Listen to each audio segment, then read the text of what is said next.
Having analyzed the results of its activities over the past year, the management of our company decided to conduct an advertising campaign.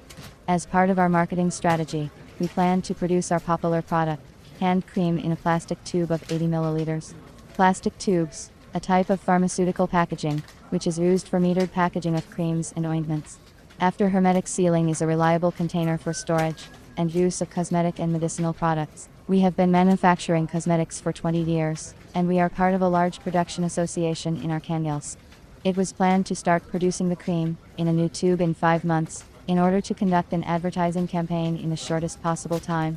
I, as a leading pre-production technologist, was assigned to find equipment which would ensure production of plastic tubes of necessary volume, with a possibility to increase machine productivity. The main criteria in the search were automated dosage of cream, in which the plastic consistency is dispensed into individual containers.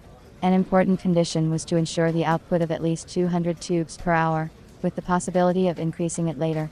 It was planned to use 80 milliliters plastic tubes for cream production. As a technologist, I understand that at all stages of production, it is important to comply with the requirements for medicines, the level of humidity, hardness and viscosity parameters of the cream. I approached the question of choosing a machine for filling tubes with the utmost seriousness. I began the difficult task with the most popular method, a search on the internet. On the recommendation of my colleagues, the first thing I did was to look for European manufacturers. By myself I chose 2 companies, one in Italy and one in the Netherlands. After sending a request to their email, 3 days later I received a reply from the Italian company, which said that they could not deliver equipment due to the suspension of its production. The company from the Netherlands wrote in the email that they do not work with CIS countries. The first step did not turn out to be a good one for me. I understood that there are no hopeless situations, so I continued looking for a solution. I found similar equipment for filling tubes from 3 Chinese manufacturers. I contacted them by telephone. Managers of my chosen companies didn't answer me. Can their machine fill and seal tubes at 200 tubes per hour? Are plastic tubes compatible with equipment elements? When can I get a ready-made machine? To all of these questions I heard the phrase, "We'll do it." One company started talking to me in Chinese, and I ended the conversation. In the end I came to the conclusion that I would not be able to choose equipment for filling tubes on my own, and decided to turn to a specialist. I needed a professional who would give complete information about the machine, its capabilities, to test on the equipment tube with our cream, talk about the terms of delivery. It was initially decided not to use Chinese intermediaries, because often manufacturers from China have their own direct representatives. I did not want to go through this stage all over again, so I decided to turn to Russian intermediaries for help.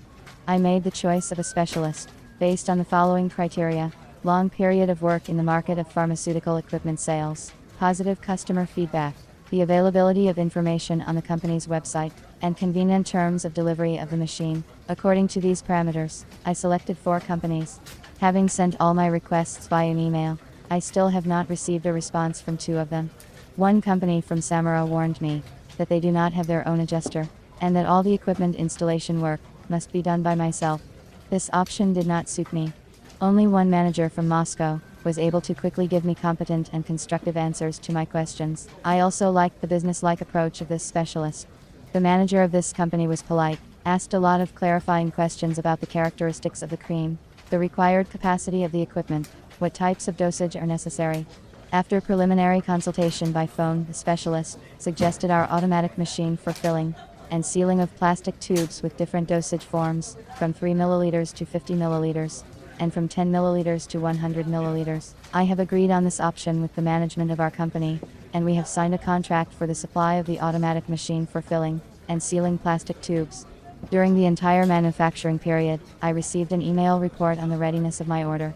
The machine was delivered within the time specified in the contract. Within 2 weeks of receiving the equipment, we were able to install it, set it up, and train the worker. The working area of the machine was protected with plastic shields to eliminate outside influences. The equipment is made of stainless steel. Plastic cups were in a metal tray for fixation before dosing. Dispensing cream was done on a rotating round table, with special holes for plastic cups. The cup was inserted into the hole, pushed by the pusher, twisted by the rotating head, and then it was dispensed. It is better to devote time to your classes and your main occupation than to try to solve an uncharacteristic task on your own, lest you completely fail the task.